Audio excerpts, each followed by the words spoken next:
mukolo guno ogw'ennaku gw'amaziga ogw'ekitalo ate era temubulamu byebazisa Katonda ogenda obitunuulira byebisinga n'obungi. Ekisooka mu byonna nga tuli wakati mu kukaaba olwa Kizito Mukalazi eyatugenzeeko.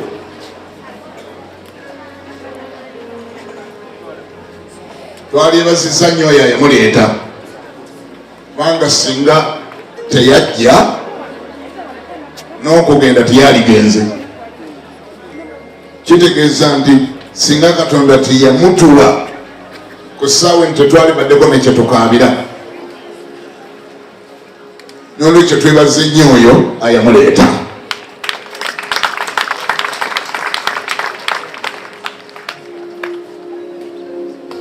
Ekyenjawulo kyokka ekiriwo nti bwe yali amuleeta olukiiko yalulimu yekka yekka ye nga Katonda. Talina n'omukuffe, tulaba tukuŋŋaanye bangi nnyo naye talina n'omukuffe kwebuuzaako agenda okuleeta Kizito we. Newankubadde nga mu kugenda ate tuliwo bangi. Bw'atyo olw'okuba talina bwe yatuuza mu lukiiko okubaganya ebirowoozo ku ddi lwamuleeta ne ddi lwa naani anaamuzaala n'ennaku z'omwezi emmeka z'anaagwa mu lubuto lwa nnyina. Kubanga ne nnyina ku lunaku lwe yagwa mu lubuto Kizito we gwe mulaba ne maama we teyamanya naye taata teyamanya naye waliwo ayamanya bamuyita Katonda. Era oyo ayamanya ddi lwamuleeta ye yamanya naddi lwalimutwala. Nolwekyo badde nsaba tukubire bukubizi Katonda mu ngalo nga zisinga ziri zitwakubye nga tumugamba Mukama weebale weebale weebale weebale weebale ku lwa Kizito. Ssebo w'ekitiibwa Katikkiro Honorable Minister Kyofa, abakungu bassaabasajja bali mu kifo kino, abakungu abalala abavudde mu gavumenti, mwenna abantu mu biti byammwe, abasumba ba Bishop abali wano, Bishop Lwanga n'aba pastor mwenna abalala bali wano, mwebale okujja okuwerekera omuzira. Kizito abadde muzira mu ngeri ye. Omunoonyerezaako naddala ng'okozesa bino byonna ebyakwogerwa, ndowooza ozuula omusajja gw'obadde tomanyi. Era waliwo yagambye wano nti yeewunya bwewunya gavumenti yamutaliza etya obutamuwa mudaali ogw'abazira. Bino ebyogeddwa wano nyina ne benawulira benali mpulidde bye baali bawadde emidaali nga tebabikolanga. Era singa tubadde kololo Kizito abadde yeetaagamu emizinga gya gavumenti nga gikube mu bbanga nga gyabazira. Naye olw'okuba emizinga tegiriiwo, kati ffe abali wano tuyimirire tukubire Kizito engalo za ddakiika ng'emu nga tezisirise eggulu liwulire nti kifo kino buli muntu mu kiti kye ye, okusingira ddala abafamire. Bamaama baba tulaze wano nga bawerako abazaala abaana, ekiteegaanika kuba n'abaana be bazaala webali. Abaana abafamire mwenna mu biti byammwe ebyenjawulo, banange ekitalo ekyogendebwa okuviibwako Mukalazi agenza akyawooma, agenza akyawoomerera, naye waliwo ayamutonda ayamutuwa abadde atusinga okumwagala ayamuleeta wano ate era yamututte. Kizito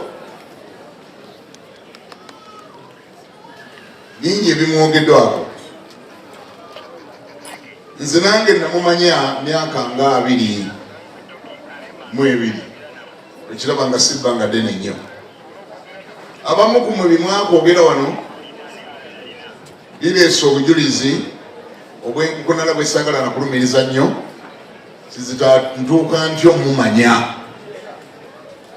Kizito nga sinnamumanya ye yasooka okummanya nga bwe mbulire nga babyogera wano. Kizito teyasooka kuba mulokole.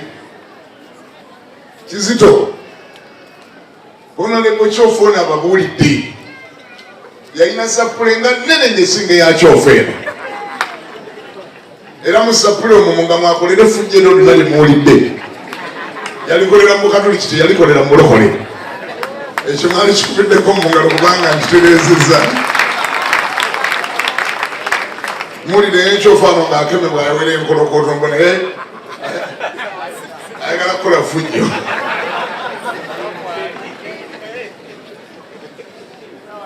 Naye nno Kizito aba anyoola akanyoola ka leediyo. Ku mulembe ogwo twali tetunnatandika leediyo yaffe gye bayita 93 Kingdom FM. Twali ku maleediyo ag'enjawulo. Twaliko ku leediyo Uganda ku Green Channel kumala ebbanga ddene babagambye naye yagiteganga. Twaliko ku Top Radio mwaka gwa 99. Twaliko ku Super FM okuva mu mwaka gwa 2 okumala emyaka 8. Abantu nga batega programu eyitibwa Focus Supper, Lunch Hour ne Mambya nga tennasala. Kati nze mu ngeri gye saamanya ye Kizito yanyoola n'atega n'atandika okuwuliriza. Nga ne sapuli ye mulimbulaga ekitali kibi. Naye gye yakoma okuwuliriza n'awuliriza ebigambo bye yawulira byamutwaliriza. Bwe bimutwaliriza era nze nga n'okumanya sinnamanya. Twateekawo ebifo mu kibuga Kampala ku mulembe ogwo nga zi YouTube tezinnajja kati gye musanga obubaka bwaffe, zi Facebook kati gye mugenda. Mulembe ogwo tebyaliwo, obubaka nga bubeera ku teepu oba ku zi compact. Naye nga twaddeyo ebifo mu kibuga Kampala w'ogenda n'ogula akatambi ako. Buli katambi akamunyumiranga nga Kizito akatumya. Era omwana oli Dennis yawadde obujulizi nti yabutumanga ye namugamba genda ondeetera akakabaddeko ku makya bakatumya enamba 34 bakatumya 42 bakatumya meka n'abusomba. Eyo si bwe nsose okulira mpulira abantu bangi abakyogera mu Uganda balina obutambi nze oba oliawo n'obumu bwe sikyalina. Ne bwe ngenda mu mawanga ag'ebweru osangayo alina case namba nagamba nobolaba najja nabo. Omu ku bantu abasinga okuneewunyisa mu Uganda yali omugenzi Archbishop Mpalanyi Nkooyooyo, Archbishop Emeritus wa Church of Uganda. Oyo yaŋŋamba yampitanga katabani. Buli namalanga okubuulira ku leediyo kiro nga nkubira essimu. Yaŋŋamba katabani wabula obuulidde eyo baaba, katabani obuulidde eyo. Akatambi kabadde namba mmeka ako? Ngenda kutuma omwana akandeetere. Lwekyo abalina obutambi bwaffe bawerako. Si Kizito yasooka bangi ababulina. Naye yakoma okubuulira bwamukyusa. Kakati ate engeri gye yalimu eky'obusomesa ng'alina background ye ey'obusomesa. Kizito teyasooka na kulokoka. Wabula bye twabuulira yabitwala yampa obujulizi n'aŋŋamba nti nze saasooka kulokoka bwe nawulira ebintu byo ne mbiconceptualizinga ne ntandika obisomesa mu Kereziya. Era ngali abafaaza bamusaba abasomesa ekimu ekyekumi mwe yasooka kiwulire newaffe mu Kipentekooti nga tukinyonnyola bulungi. N'agenda eri n'akibanyonnyola ne bamugamba nti atukuwadde genda kujjanga okisomesenga. Era n'akibasomesanga mpola mpola. Naye akyali mu Katoliki. Sapuli yagirina naye nga bye tubuulira abyagala. Singa nange okubuulira olugero lwange bakuba ne bugenze walitegedde nange nze kennyini natandika okubuulira enjiri nga sinnalokoka. Naye Kizito naye alabika bw'ati bwe yakola. Nolwekyo yafuuka mukwano gwange nga tannalokoka, n'awulira enjiri nga tannalokoka, okukakkanandiza bambi gye yakoma biwulira. N'awulira nga takyalina choice. Ng'alina kusalawo akkirize Yesu Kristo akwate obulamu bwe abumuwe. Kaakati challenge y'okulokoka yenjagala obbannyonnyola wano bambi abaatunyiigira musobole okutusonyiwa. Okulokoka kulina terms and conditions. Okulokoka galinga magye bw'ogayingira toyingirayo nangeriyo, oyingirayo ng'amagye bwe gagamba shariya.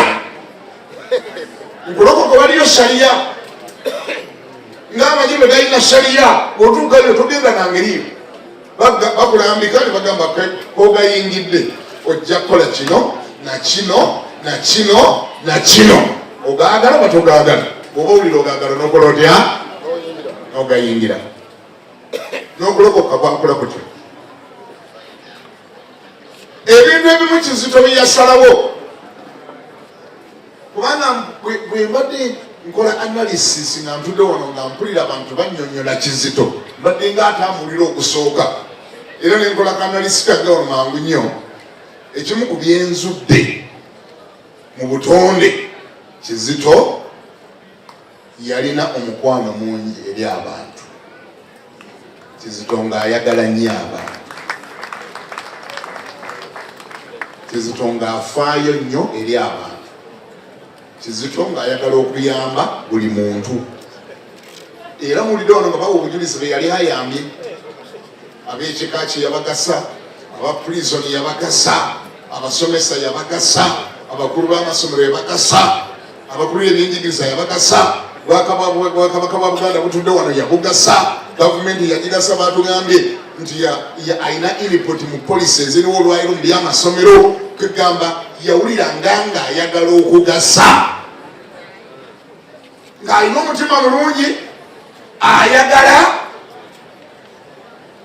nga buli muntu awulira amwagala. Era nteebereza gira wano bwe ŋŋambye nti alabika mu kwagala okwo obungi kwe kwamuleetera okuwasa abakazi abangi.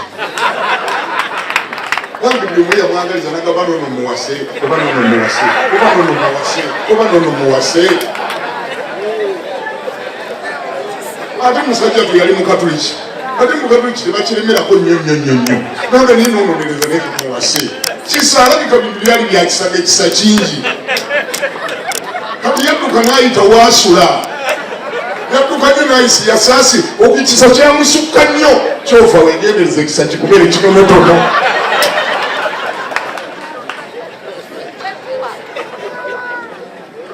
Kati amala okukola ekisa kye ekingi ennyo kye kyeyatambula nakyo, ate ayagala okulokoka. Omutawaana ne gugguka, kubanga mulokole ate mulimu firimbi, mu bulokole mulimu laizimani, bawuba akabenda bagamba ssebo yimirira awo, toyongerako, ogenda mu maaso. Bambi ebyo abizuulira, Yesu amwagadde. Naye Yesu ono waliwo agenda okunyamba kansomero lunyi luli mu kitabo kya Luka Salomo ntale gwonosoma mwebe yanasomani banange kambulage nti ebintu ebimu Kizito ono alabika ebyabanyiza teyabisalawo ye nga ye, si yabisalawo. Kirabika bino bye yayingiramu, bino kino kye yayingira, kino kyekyamusalirawo, kyekyaleetayo leke. Luka mulage 14 abamu n'ab'omu bulamu bwe tewali kyopapa kuba tomanyi kusoma ng'omulala. Katuluddemu omuntu bw'anajjanga gye ndi n'atakyawa kitaawe ne nnyina ne mukazi we n'abaana be ne baganda be ne bannyina era n'obulamu bwe ye,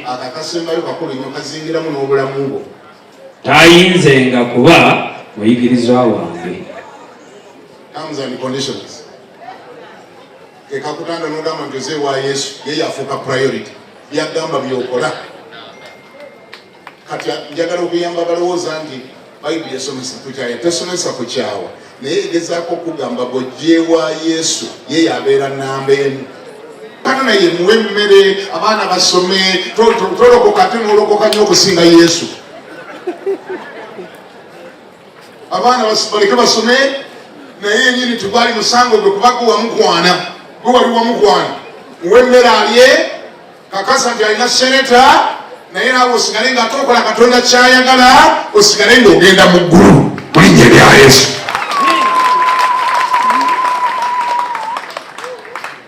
Kizito bwe yalokoka,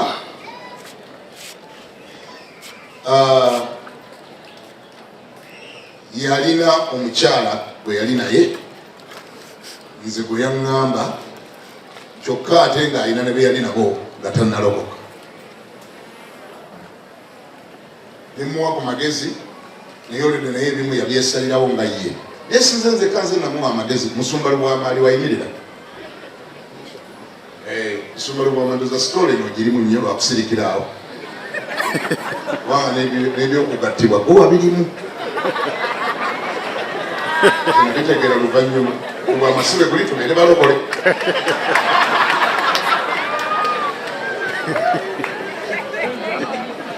alina abamuwa amagezi abawerako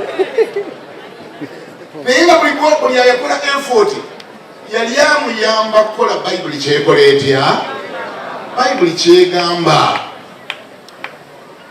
wanange kiyinza okuba nga byanyigiriza abantu abamu mutusonyiwe ng'abantu naye ffenna ku nkomerero twagala okutuuka mu bwakabaka bwa Katonda twagala okugenda mu ggulu kuba ebintu bye tukola nga tunagenda mu ggulu bifundikira birina bebinyigiriza ne bwoba badde ne babbi bano ng'oli mu kabinja k'ababbi n'obavaamu nobagamba nti ndokose era nabo tebasanyuka baga lwaki otuvuddeko ate nga kuba batuyingizaamu kuba tuyingiza ne bwoba badde mu kabinja k'abasamize nobagamba banange endokoka bayibuli etuuka ekiseera negamba tojja kulokoka ng'ate tojja kusamira ng'ate walokoka era ofulira ng'olina b'onyiiziza abasamize boolese lwekyo mbadde nsaba mu mwoyo gw'okwagala Katonda n'okukkiriza nti by the end of the day ffenna tugenda kulabika mu maaso ga Katonda Mukama Katonda tumukubire nga tumwebaza tumukubire engalo nga tumwebaza ayalokola Kizito Mukalazi basibuli bannyabo okulokoka kyekiki kubanga biri bye basomedeko masomede just terms and conditions obulamu bw'ekirokole bulinga bwolaba oba process y'okulokoka eringa bwalirabye the life cycle of a butterfly. Ky'omusomi njogera n'abyanyigiriza bye bali wano basingawo bungi life cycle of a butterfly. Ekiwojjolo tekitandika nga kiwojjolo, ekiwojjolo kitandika kisaanyi era nga kyokya abantu ku kyalo era kikyayibwa nnyo ekisaanyi kikyayibwa nnyo kubanga kyokya gamba nibakumerwa buli ekisaanyi kyokya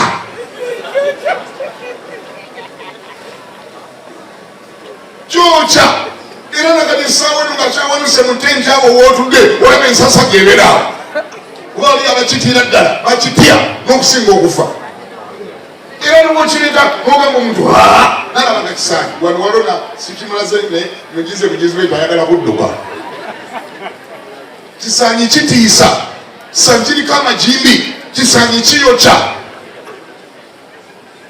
naye ate nakyo wadde kikola ebyo byonna nakyo noonya sefute yakyo nga ntono nnyo kubanga nakyo kitambulira mu bulamu buzi bw'ekisaanyi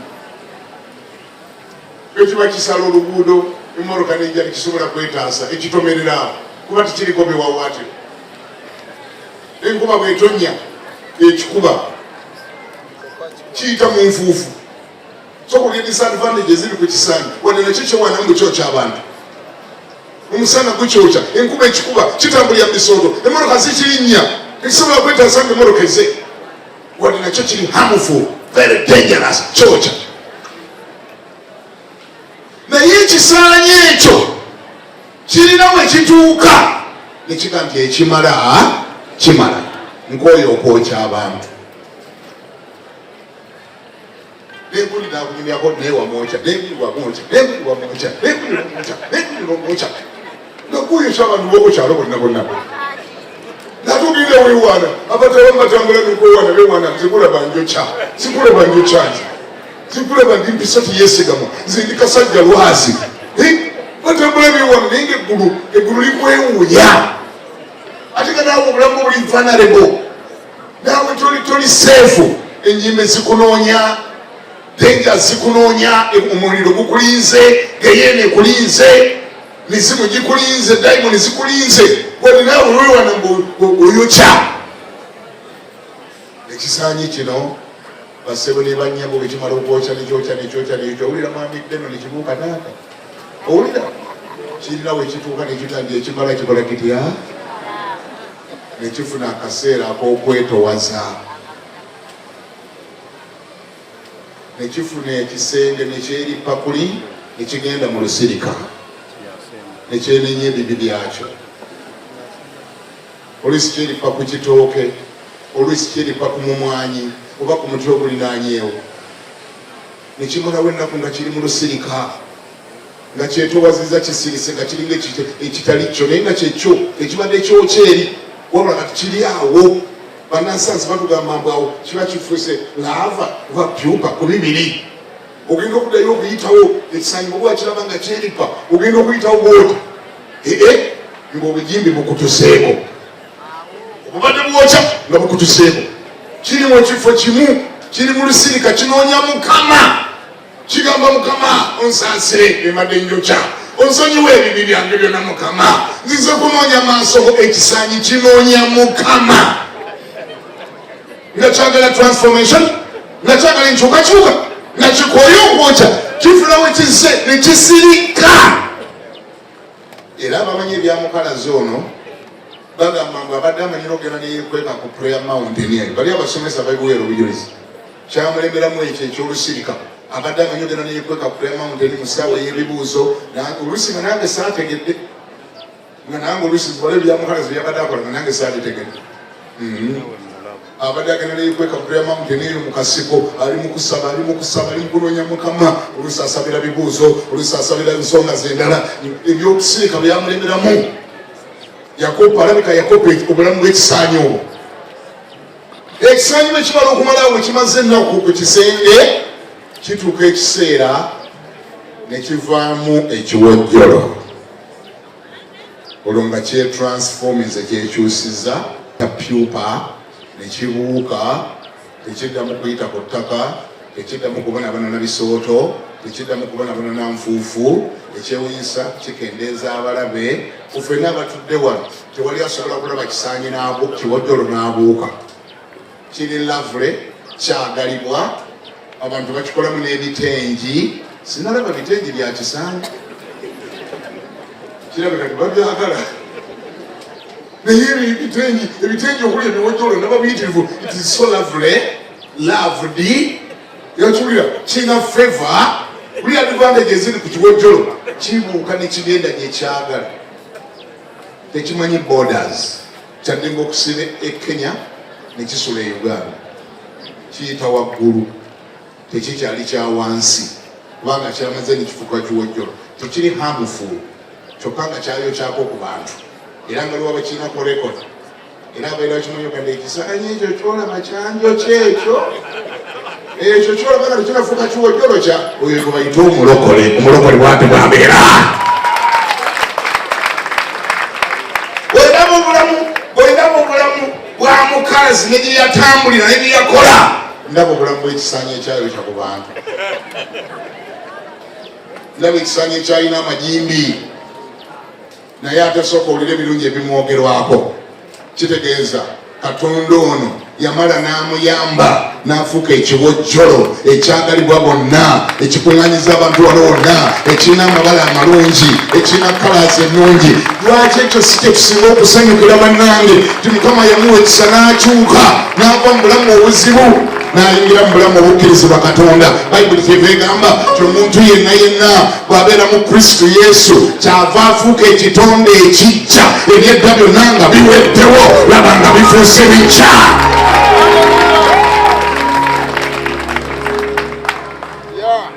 Naye olunyiriri olwo lwenva okwogera teruli mu Akolinsi ekyokubiri 5:17 lugambye lutya? Ti omuntu yenna bw'aba mu Kristo kyava abeera ekitonde ekijja, ebyedda nga biweddewo, laba nga bifuuse bijja. Bw'aba mu Kristo Yesu, namba kune nti mu tukamugambye nti mu basebo Bayibuli mukisomenga nga mugigenderera, buli kanyiriri ketegerezenga na buli nyukuta. Bagambye mu omuntu yenna bw'aba mu Kristo Yesu, mu so siku ensero erina abantu babika bibiri bamirundi ebiri, era abantu abo bonna bakiikiriddwa wano webali, abali mu n'abali ku. Wangi abalimu n'abaliku. Okumanya oba olimu oba oliku kiba kyangu nnyo kitegeera. Okitegeera otya? Okebera byokola, okebera ngeri gyotambula, okebera mu kiwato obadde temuli irize kukunadde. Tewetaaga kakulumiriza, okebera simu yo nolaba ekika kya message ezirimu, ani gwasembayo okwendako, ani gwoddako. Logani wabula wadde nyina omudaali mbulako naye nkyaliku. Okebera wansi wa kitanda nolaba ebidde ebiriyo, olubaala aliyo n'embugo n'emmese envu nogani wabula wadde mu kyaki mbaayo naye nkyaliku.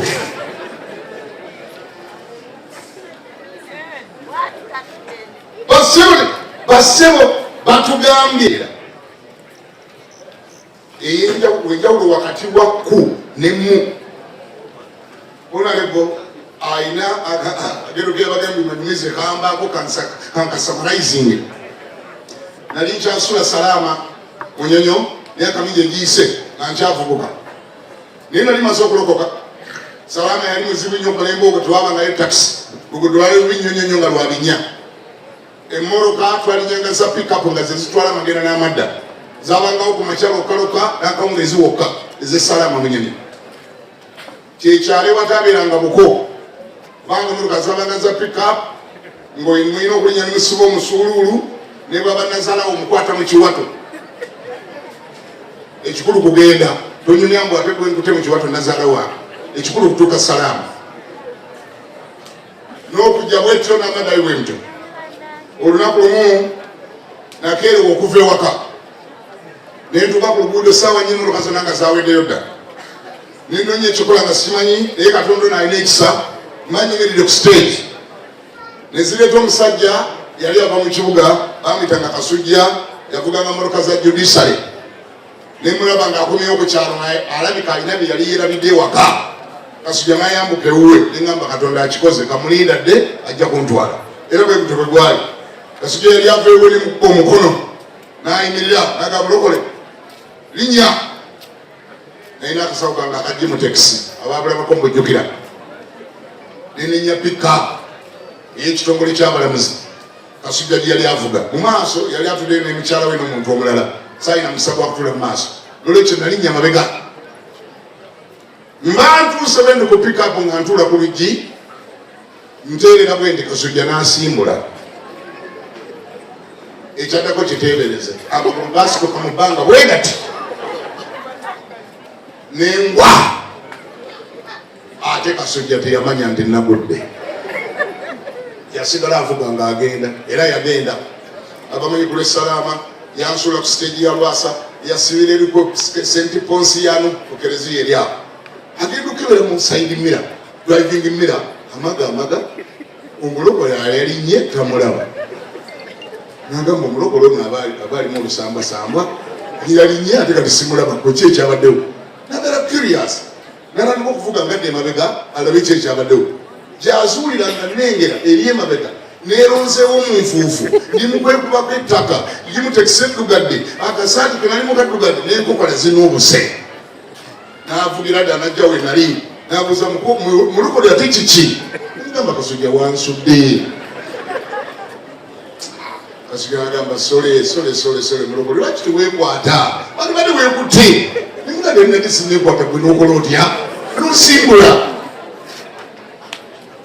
Olwo olunaku lwe nasingira ddala okutegeera enjawulo wakati w'okubeera ku pick-up n'okubeera mu pick-up.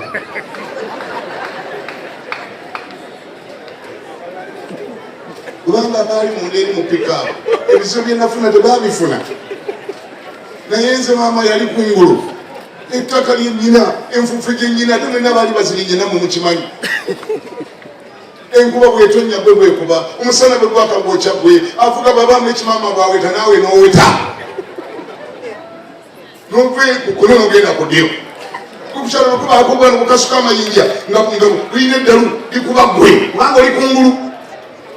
Bwe bityo bwe bibeera buli lw'oba nga toli mu Yesu naye ng'oli ku Yesu.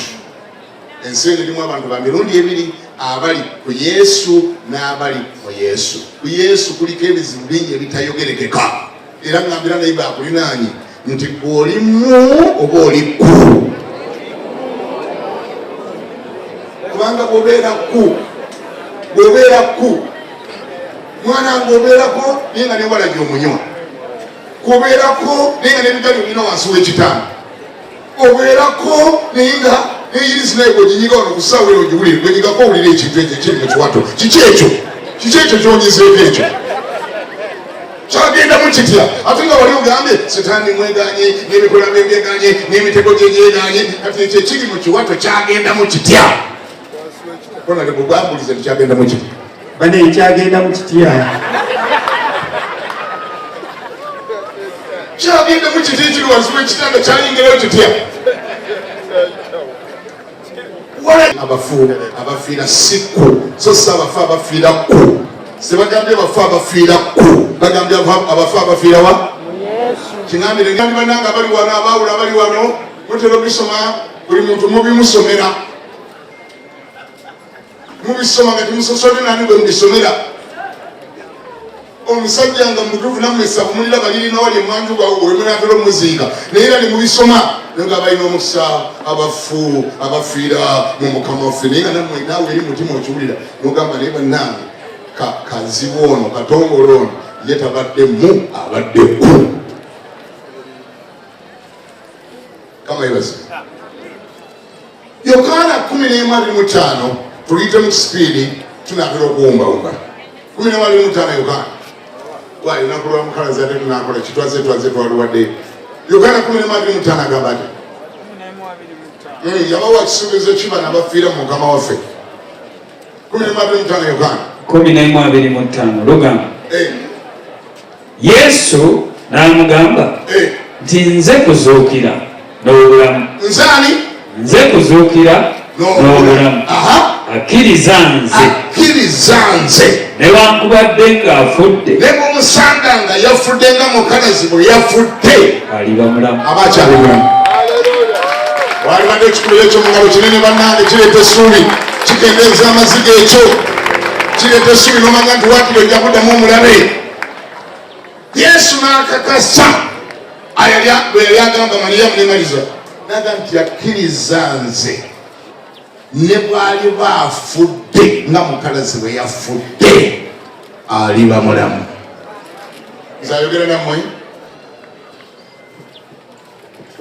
saasooka kuba nange mulokole, nange nali mukatuliki nga mukalazi bwe yasooka okuba omukatuliki, era nga kola bye Honorable Kyofa ffenna twali wamu. Ate nze nali wanjawulomukko okuvako bano ba Honorable Kyofa, kuba ate nze nali mukatuliki w'e Masaka. E Masaka bali bakatuliki bali konko bokukati babaamu luzizi, olwekyo nali konko. Sikirutumbita wakusaaga nze nabatizibwa mu Nsenyoli Sitenseera ayebase mu Kereziya Mpira Maria bamuziika takugwako nkuba.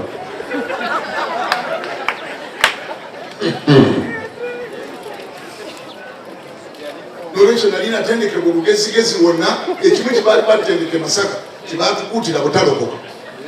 Ekyo bisalo musiyoka n'obutawuliriza balokole, n'okubavuma paka kuwulira bubi, mulina okubavuma paka kuwulira bubi. Ekyo baali bakitendekera ofuyingo oletayo tekyate Masaka wegireetayo otya tetugyokya. Okulokoka okulokoka omwaka e Masaka ku mulembe ogwo, omwana wo okulokoka obulokozi, omwana wo nga si gwalokozi naye ngaomwana we yajja e Kampala n'alokoka, kikumisa amasakalamentu gonna gobadde olina bagakuggyako noonoonya malala. Muganda ekyali Masaka kati nno nze gyenva bandendeka okuvuma abalokole, era babulira nga mbavuma n'ebivumo nga mbina nga biringa ebiri wano mu magazini.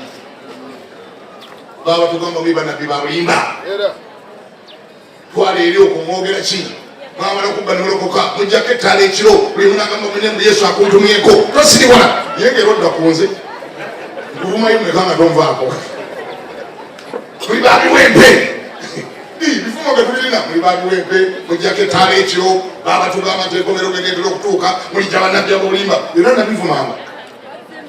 Naye bwe mmala okulokoka nenfuna ebyantawaanya kubanga nagenda mbitegera kimu ku kimu saabitegendawo byonna ekimu ku byasinga okundawanya nga maze okulokoka ng'omusajja yali omukatuliki wanjukira ewaffe eno kyofa onagabalira mujulizi ewaffe mubukatuliki tebaatukkiriza kusoma bayibuli eno baatugamba nitugamba nti bwomala n'ogisoma ennyo gwonoomanya ayamanya ebingi ojja kubuuzibwa bingi kati nga tugyewalira ddala toyagala kumanya bingi lusikulanga babikubuuza nokikwata kukwasi mulembe gwaffe ku mulembe gwaffe kikwatako nga kikuweesa ekibi ekinene kyebayita saakiririgo wegikuteko otya gwani agikwatako bwegikwatako kati naye olutalo nga ndokosenga bingi byesimanyi mu bayibuli muno era nebimba bisoma sibitegeera ekimu ku byesaategera kyekyo ekyawandiikwa omugulu otaaga okusoma tekyakola sensi gyeri ng'omuntu akkiriza nze ne baali bamaze okufa aliba akyali mulamu nimbuuza atya ate era amaze okufa ate abeera atya omulamu ekyo kitegeera katonda yantwala mu katale ekatwe nga mmaze okulokoka ekatwe nali ngenze kola kyanyanja nali nsula makindi nengenda agula ebyenyanja ntuuka mu katale ekatwe omwami Asumani yali atunda ebyenyanja nasangawo omukazi naalonga yali ansooseewo gwe yali aguza naalongo ng'alumiriza Asumani namugamba Asumani manyi kyewankola wiiki ewedde nagandedda wanguza engege enfu nga gwe musango gwa muvunano wanguza engege enfu tewali badde Asumani nonguza engege enfu Asumani tiyeegaana bwe yamumalayo yeetonda n'agamba naalongo nti nsonyiwa omwana yazitabulatabula naye olwaleero si bwe kiri sikyakiddamu olwaleero si bwe kiri kati ngigeze nyinawo ezisinga wano namu era natandika ozimulaga n'amugamba eno namu n'eno namu n'eno namu n'eno namu eno gireke yonfu eno nfu naye zino namu kyandeetera okuyingiza nga njagala okulaba oba ddala ku mudaala gwa Asumani kuliko engege ebuukabuuka oba ezina saagiraba naye ngaate Asumani yalumiriza nti ku mudaala gwe kuliko engege namu ate n'enfu ningamba engege eziri olere ku mudaala ate kuliko ennamu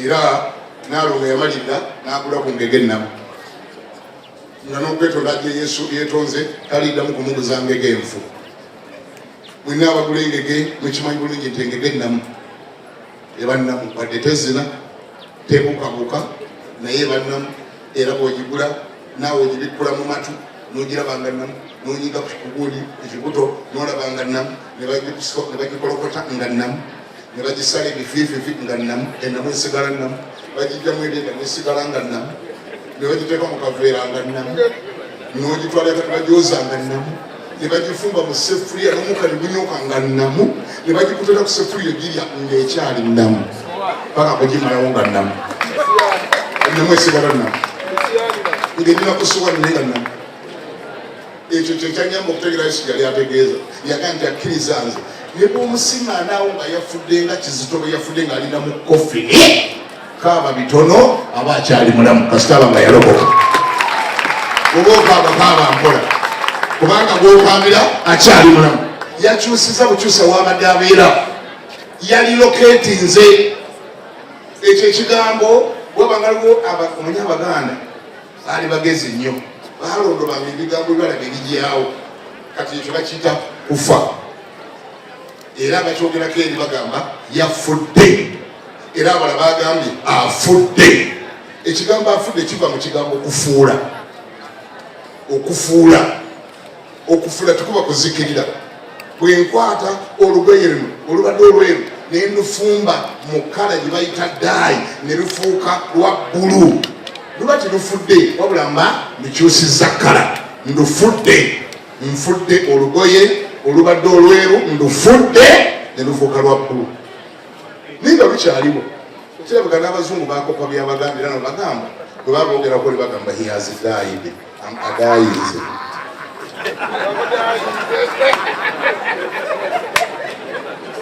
akyusiza kala tasaanyewo busaanya akyusiza bukyusa kala kati bwomala ekyo kiregera amazigo okaava matono nogamba gayi yakyusa wabadde abeera yagenze kubeera walala bannange tukubereko Yesu mu ngalo ayawa abalokole siteetaasi eyo eyokuba nti ofune naye nga tonafa.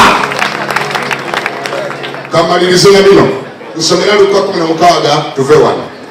Luka 16 yangwa nyungu omusoma obudde batera kusiba ku mubuulizi naye nga kafeera amanyidde ddala bulungi ssaawa amekazi ewadde omubuulizi. 16 Yese bole 19 olw'e19 lugamba yangwa nnyo nayitawo buyisi nti awo waliwo omuntu omugagga eyambalanga olugoye olw'abafuta oba olw'effulungu ne bafuta ennungi ng'asanyukanga bulijjo mu kwesiima. Era waliwo n'omwavu erinnya lye Laazaalo yagalamizibwanga ku mulyango gwe eyali awumusewumuse amabwa nga yeegombanga okukkuta ebyagwanga okuva ku mmeeza y'omugagga. Era embwa nazo zajjanga ne zimukombereranga amabwa ge. Awo olwatuuka omwavu n'afa n'asitulibwa bamalayika n'assibwa mu kifuba kya Ibulayimu, n'omugagga n'afa n'aziikibwa, n'ayimusiza amaaso ge mu magombe ng'ali mu kulumizibwa. N'alengera Ibulayimu wala ne Laazaalo ng'ali mu kifuba kye, n'ayogerera waggulu ng'agamba nti saasira otume Laazaalo annyike ensonga y'olumwe lwe mu mazzi ampozeewoze. Ibulayimu n'amugamba nti mwana wange jjukira nga waweebwanga ebirungi byo mu bulamu bwo, era ne Laazaalo bw'atyo ebibi, naye kaakano ye asanyusibwa olumwa. Era ku ebyo byonna wakati waffe nammwe waliwo olukonko oluwanvu olwateekebwawo abaagala okuva eno okujja gye muli balemenga okuyinza, era balemenga okuva eyo okuyitawo okujja gye tuli. 27 n'agamba nti kale nkwegayiridde kitange omutume mu nnyumba ya kitange. N'amugamba nti nina abooluganda 5 abategeeze baleme okujja nabo mu kifo kino ekirimu obulumi. Naye Ibulayimu n'amwanukula n'amugamba nti balina Musa ne bannabbi babawulire abo. N'agamba nti nedda kitange Ibulayimu, naye omu ku bafu singa bw'aligenda gye bali balyenenya. N'amugamba nti nga bwe batawulira Musa ne bannabbi, era newankubadde omu ku bafu bw'alizuukira talibakkirizisa. Bulidde basebo ebigambo mbiwulidde kambifunzefunze bwe nti olwobodde. Olugendo luno lwesu lwaleeta lulimu okuyiga ebiwera bisooka byonna lujjawo oba lwanukula ekibuuzo ffenna kye tulina mu mutima oba mu mitima gyaffe. Ekibuuza, is there life after death? And the answer is yes. Omuntu nga amaze okufa addamu n'aba omulamu? Answer egambye ye, okusinza ku bye tusomye. Ekyo naggagga bambi ono bwe tusomyeko teyakimanya. Yensonga ki yakola effujjo lyonna lyonna n'alimalayo. Yakola bingi naye neerabira okukyukira Katonda. Ne bwe baabuliranga egiri nti lokoka nga katwala eri nga ndokoka biki, ani yagendayo nadda? Bwe batera okubuuza waliyo wagendayo nodda wamulaba kyekiraga ndi gyali. Tekiregeeza nti buli kyowakanya oba tekiregeeza nti buli kyotalabangako tekiriiyo, oba tekiregeeza nti buli kyotamanyi tikiriiyo.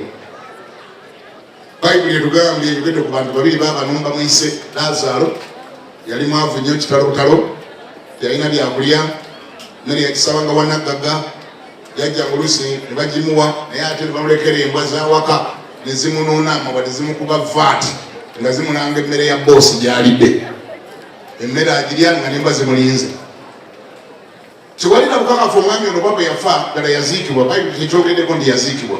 Bayibuli egambye bwe yafa n'asitulibwa bamalayika boogera Lazaalo oli ow'omunda omwoyo omubiri gwe tetumanyi kyagubaako kyandibange embaza naggaga zamugabana gwate oba zamunona ngaakyali mulamu ate bwamala okufa zimuleka zitya naye Lazaalo oli ow'omunda ye tezamukwatako ow'omwoyo bayibuli egambye ye n'asitulibwa bamalayika n'assibwa mu kifuba kya Ibulayimu olw'okubanga ebyokufa tebisosola tebimanyi bagagga tebimanyi baavu tebimanyi basoma tebimanyi bataasoma tebimanyi bato tebimanyi bakulu maama olunaku lwatuuka ate Nagagga naye n'afa Nagagga ye bwe yafa batugambye ye n'aziikibwa kubanga tosobola kuba mugagga n'otaziikibwa awo abantu bayiwawo omubiri ate totulaba bwe twazze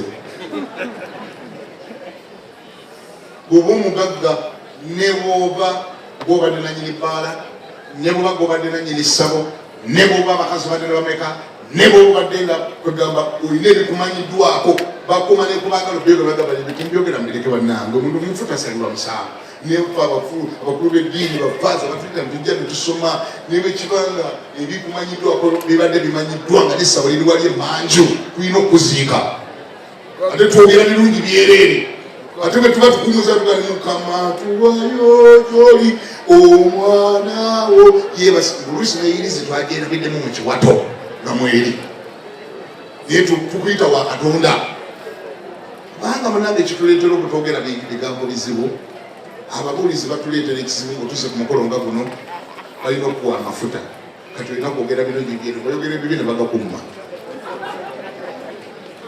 emungu gw'emmere guba wali nga gubalinze gwababuulizi guliko n'enkoko n'oluwombo kati ngosamasama nti omuntu wamona agenze mu geyeena bwe baba mma emmere kati nina gamba kugaa nti omuntu ono abadde mulungi nnyo naye nga nammwe olole mukyema tugandi wabula gayo nagenze mu geyeena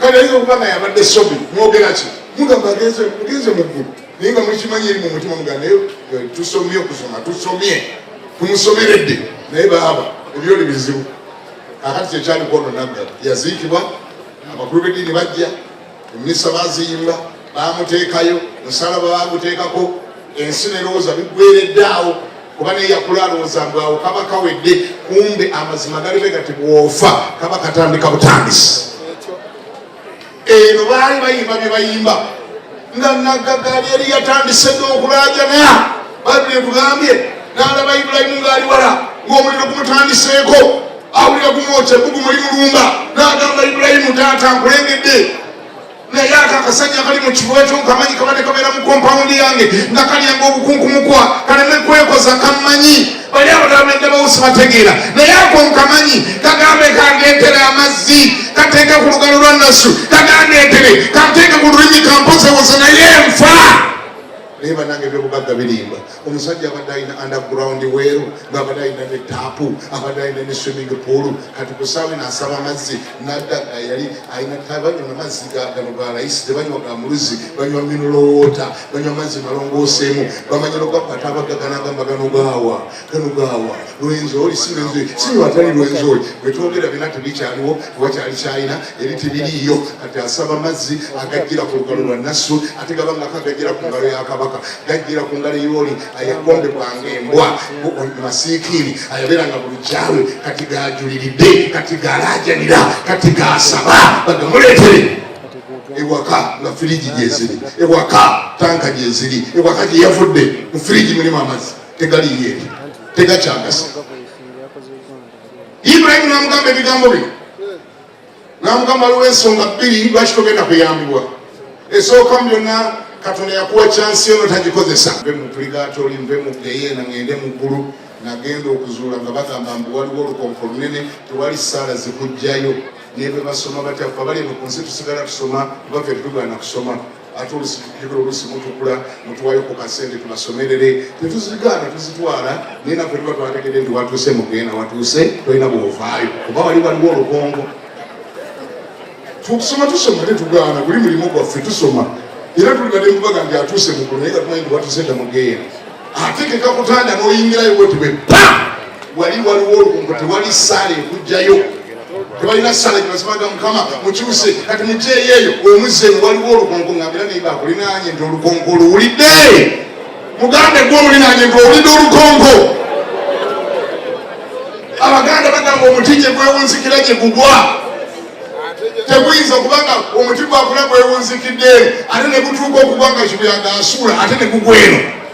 Omuntu anagenda mugenda ategeera akyali ku nsi byokola bye bitusalirawo ngeri gyobadde olivinga obulamu bwo.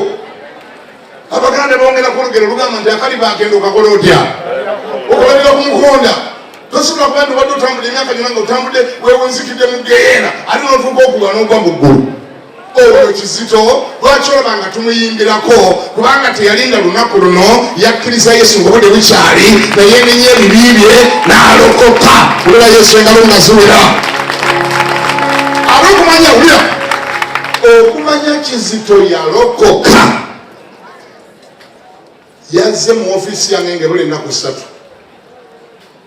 yasooka najja mu wiiki eri emabega teyamba samu appointment bangamba kugenda ali ku reception abampa byokumulaba banteeka akakodyo bangamba ali bubi nnyo nnyo ali ku reception ayagala kukulaba nembagamba okakasa nenfulumya abaaliyo nebagamba mufulume kamulabe omusajja ali obubi nnyo amenya ekiwana ate lwaki tagenze mu ddwaliro. Niwe yayingira bali ekigambo kibakosa ate saakiraba ekigamba nti ate yali bubi nnyo nnyo nnyo era ekyamuleeta sikuntegeeza nga bwali obubi ennyini. Ekyamuleeta ne byali bigambo bya mwoyo nga bye bisinga omuluma. Naŋŋamba ekimu kulindeese wano njagala kwenenya nemuganda ate okwenenya kireero ku luno n'agamba njagala kwenenya njagala kutereeza kkubo lyange era buli gwe nakola ekibi ŋŋenda mwenenyeza naawe nyina ekibi kye nakukola tekyendeese nkwenenyeze wadde oli pasita wange. Nemugamba n'agamba muno mwenyenze nkolakola ebintu ebingi ennyo naye obuyinza nentandika ekkanisa. Natandika ekkanisa 2 ziyegomba nenziteekamu n'abasumba nenfuula kyesirine nenfuula bisopu nentandika n'okuteekamu abasumba.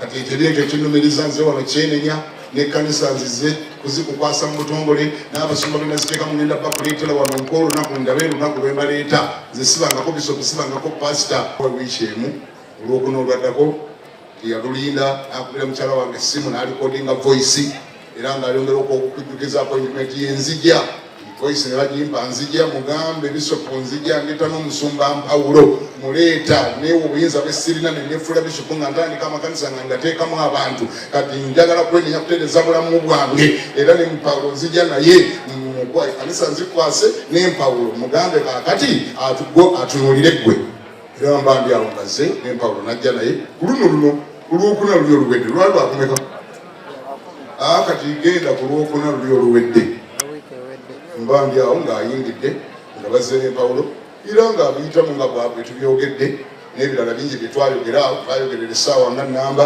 nga ye ali kyakutereeza bulamu bwe. Omusajja ono alabika Katonda yamugamba nti alabika agenda kubanga atanze nagezaako muwakanya buli kyeyayogeranga nga yagamba agenda.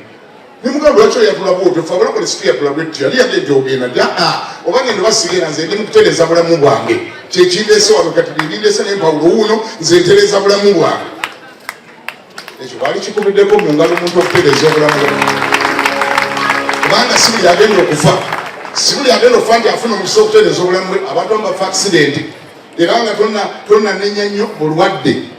Bannange mu kibi kimu bulamu kirungi endwadde tetuzaagala naye endwadde waliwo ozitunuulira nga zirimu ku pulaani ya Katonda kubanga ziwa omuntu omukisa okuteekateeka obulamu bwe okusinga afudde accident. Owa accident afa teyeetegese. Ow'endwadde amanya n'agamba kano kankatereeze nakano kankatereeze. Mukalazi amaze omwaka mulamba ng'atereeza bulamu bwe. Bali abaana boolaba basanyufu bya kitabo nze abadde ampa lipooti nti kati ndikagembe n'abaana bange bonna nabayise ndi nabo tuli mu kwogera ne buugira lyessanyu lyobalabako taata abwe yabagatta era akolimirwa aliyagala obbawula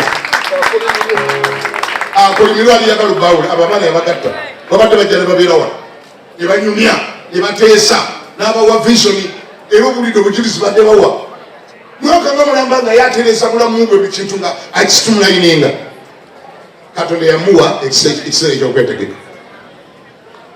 Twayogera ebirala bingi twamala musigala uffe kabasatu netwogera babiri twamala musigala babiri netwogera ebirala bingi ebirala muli bimanya kamanfe ebazia naye sooka owulire bayibuli eyogedde ku Naggaga kamumalirize naye Naggaga bwe yamala okutegeera nti talina bwava eno kusala kudda eno nti era tiwali saala esobola mujja eno n'emuzza eno Naggaga yakolayo petition yakola esaala esembayo n'agamba kati obanga buli bwe gutyo kati nyamba otume Laazaalo oyo agende mu nnyumba ya kitange kubanga nalekayo baganda bange bataano abalabule balokoke baleme okujja mu kifo kino kye nazzeemu tebaliikalabula.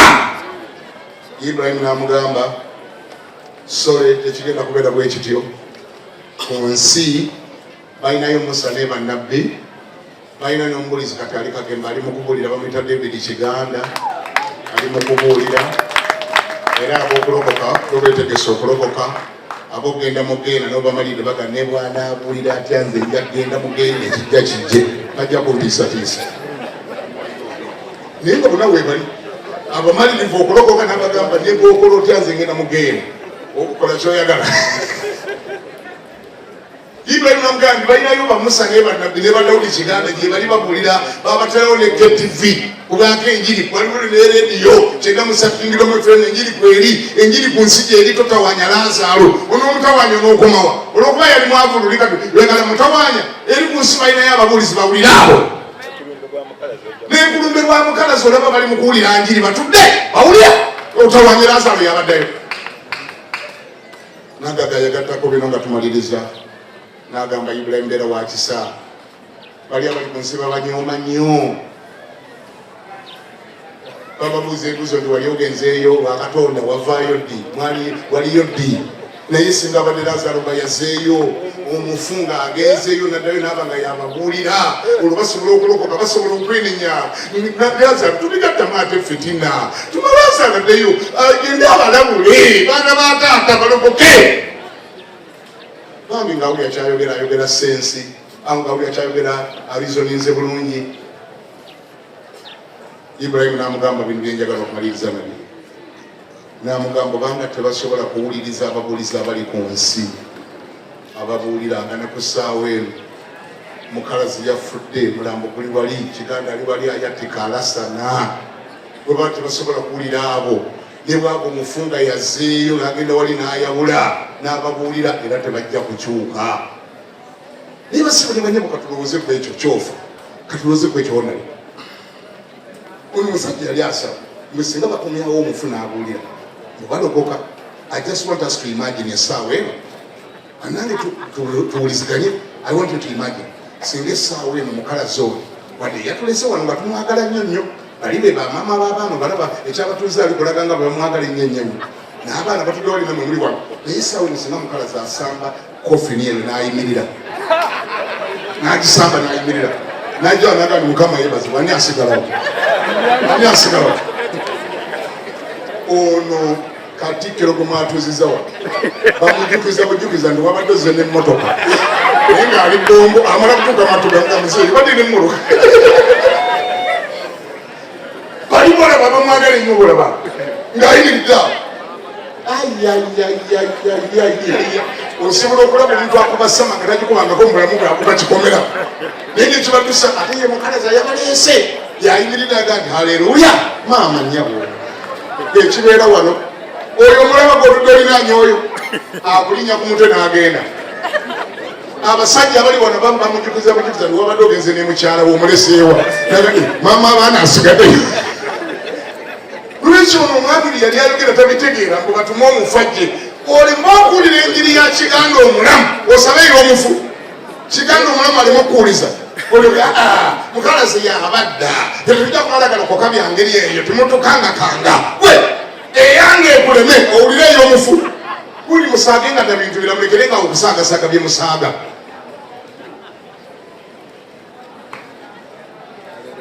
Naggaga bw'atyo essala zonna ze yakola ne zitakola makulu kubanga obudde yabukozesa bubi. Mbadde nsaba abali wano tubukozese bulungi, kozesa tayimu yo ng'ekyaliwo, tolinda kumala kufa olyokolajane ng'oli eri, bw'oba wakulajana lajanira wano njagala kusaba ffenna buli ayina omutwe agukotekeko na buli ayina amaaso nga Mukama yagakuwa gazibirizeeko okujjako aba security.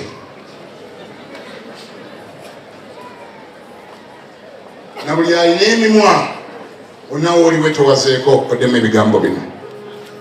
Gamba nti ayi Yesu, Mukama wange, olunaku olwaleero nzija mu maaso go nga nkwegayirira onsaasire onsonyiwe ebibi byange byonna bye nakola okuva mu buto okutuusa olwaleero. Binsonyiwe byonna ayi Yesu, osangule amannya gange mu kitabo ky'abafu ogawandiike mu kitabo ky'abalamu, kubanga olwaleero nze n'omutima gwange nzikiriza okuweebwa obutuukirivu era njatula n'akamwa kange ti ndokose mu linnya lya Yesu. Amina.